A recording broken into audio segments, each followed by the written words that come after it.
নমস্কার বন্ধুরা, আপনারা বাড়িতে রুটি বানানোর আটার সাথে একটি সেদ্ধ আলু দিয়ে মাত্র 10 মিনিটে এই বর্ষার সন্ধ্যায় গরম গরম চায়ের সাথে এই ইভিনিং স্ন্যাক্সটি বানিয়ে দেখতে পারেন। খেতে পুরো দুর্দান্ত হয়।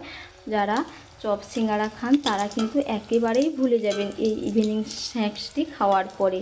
তো এর জন্য কিন্তু পুরো রেসিপিটা দেখতে থাকুন, আশা করি আপনাদের খুবই ভালো লাগবে। সাথে যদি চ্যানেলে নতুন বন্ধু হয়ে থাকেন অবশ্যই চ্যানেলটি সাবস্ক্রাইব করে নেওয়ার অনুরোধ থাকলো।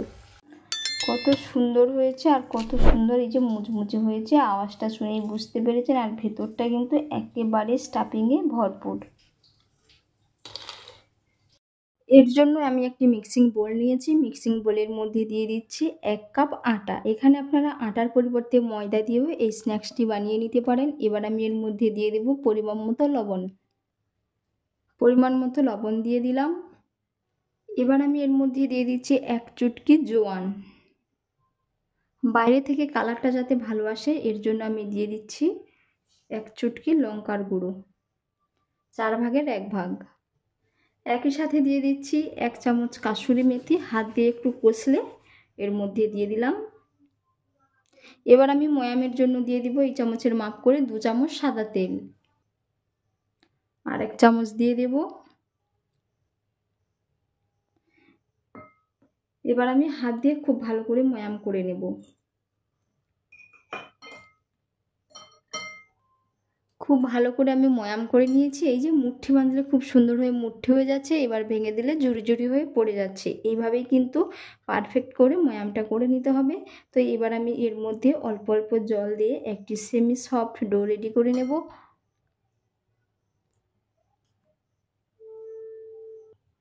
খুব সুন্দর করে আমি একটি ডো রেডি করে দিয়েছি। এবার এটাকে আমি 5 মিনিটের জন্য রেস্টে রেখে দেব। ততক্ষণে আমি একটি স্টাফিং বানিয়ে নেব। এবার আমি আলু স্টাফিং বানিয়ে নেব। তো আলু স্টাফিং বানানোর জন্য আলুটা আগে থেকেই আমি সেদ্ধ করে নিয়েছি, দিয়ে একটি গ্রেটারের দ্বারাই গ্রেট করে নিয়েছি। এবার আমি এর মধ্যে দিয়ে দিচ্ছি 1/2 চামচ আদা কুচি। আপনারা চাইলে এটাকে গ্রেটারে গ্রেট করে দিতে পারেন কিংবা একটু থেতলেও দিতে পারেন শিলনোড়াতে।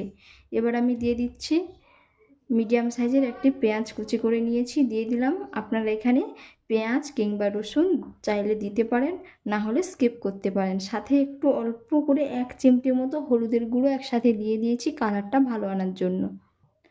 এবার আমি এর মধ্যে দিয়ে দিচ্ছি 1/2 চামচ জিরের গুঁড়ো, একই সাথে দিয়ে দেব 1/2 চামচ ধনের গুঁড়ো।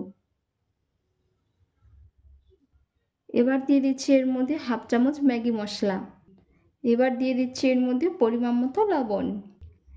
এবার আমি দিচ্ছি এর মধ্যে 1 টুকরো পাতিলেবুর রস। আপনাদের কাছে যদি চাট মশলা থাকে চাট মশলা দেবেন, আর যদি না থাকে এইরকম লেবুর রস একটু দিয়ে দিবেন।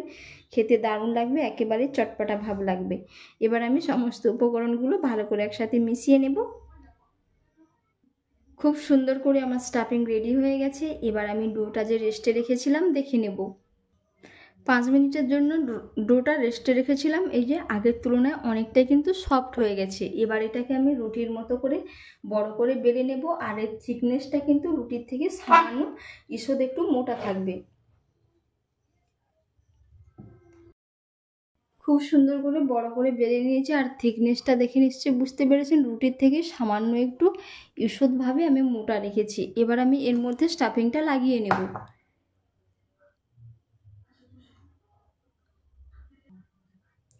খুব ভালো করে কিন্তু আমি লাগিয়ে নেব স্টাফিংটা, পুরো রুটিটা কভার করে নেব। আর বন্ধুরা, প্রতিদিনের মতো কে কোথা থেকে রেসিপি দেখছেন অবশ্যই কমেন্ট করে জানাবেন। যদি রেসিপি ভালো লেগে থাকে অবশ্যই একটি লাইক করে দেবেন। সাথে চ্যানেলে নতুন বন্ধু হয়ে থাকলে অবশ্যই চ্যানেলটি সাবস্ক্রাইব করে নেওয়ার অনুরোধ থাকলো। এইভাবে আমি পুরো রুটিটা একেবারে কভার করে নিয়েছি। এবার এটাকে আমি ফোল্ড করে নেব। রোলের মতো করে কিন্তু আমি ফোল্ড করে নিচ্ছি, হাত দিয়ে একটু চেপে চেপে নেব। আর বন্ধুরা, এই রেসিপিটা বানানো কিন্তু খুবই সহজ, যে কেউ মাত্র 10 মিনিটেই বানিয়ে নিতে পারবেন।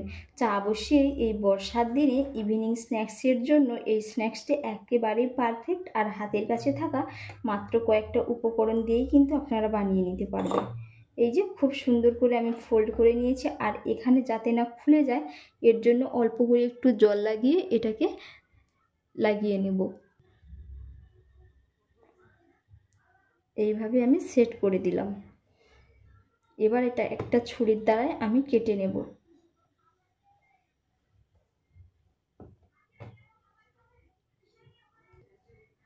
প্রথমে এই সাইডগুলো আমি কেটে নিচ্ছি।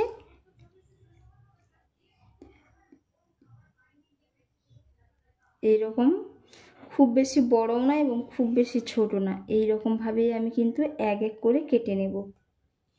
এই যে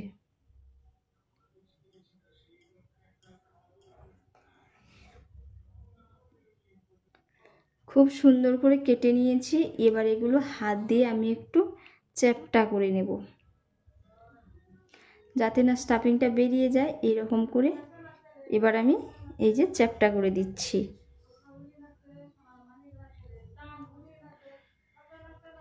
এইরকমভাবে চ্যাপ্টা করে দিলে কিন্তু স্টাফিংটা বেরিয়ে যাবে না, দেখতেও দারুণ দেখাবে। সমস্তগুলো বানানো হয়ে গেছে। এবার আমি এগুলো ভেজে নেব। আপনারা চাইলে ডিপ ফ্রাই করতে পারেন কিংবা শ্যালো ফ্রাই করতে পারেন। তো এগুলো আমি শ্যালো ফ্রাই করে নেব।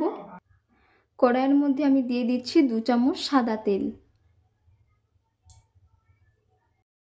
কড়াইয়ের মধ্যে তেল দিয়ে তেলটাও খুব সুন্দর হয়ে গরম হয়ে গেছে। এবার আমি এর মধ্যে স্ন্যাক্সগুলো দিয়ে দিচ্ছি। এবার আমি গ্যাসের ফ্লেমটাকে একেবারে লো টু মিডিয়ামে করে নিয়েছি, দিয়ে উল্টে পাল্টে খুব সুন্দর করে লাল লাল করে ভেজে নেব। এবার আমি এক পিঠ উল্টে নেব।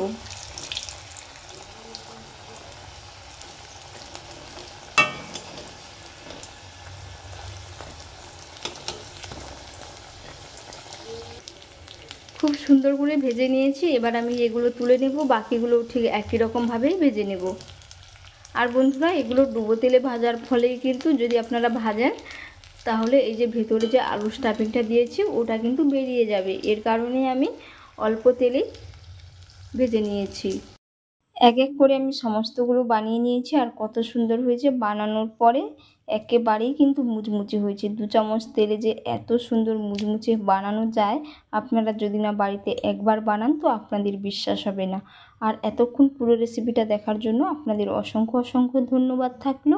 আপনাদের সাথে নেক্সট অন্য একটি রেসিপিতে দেখা হচ্ছে। আপনারা সকলেই ভালো থাকবেন, সুস্থ থাকবেন। ধন্যবাদ।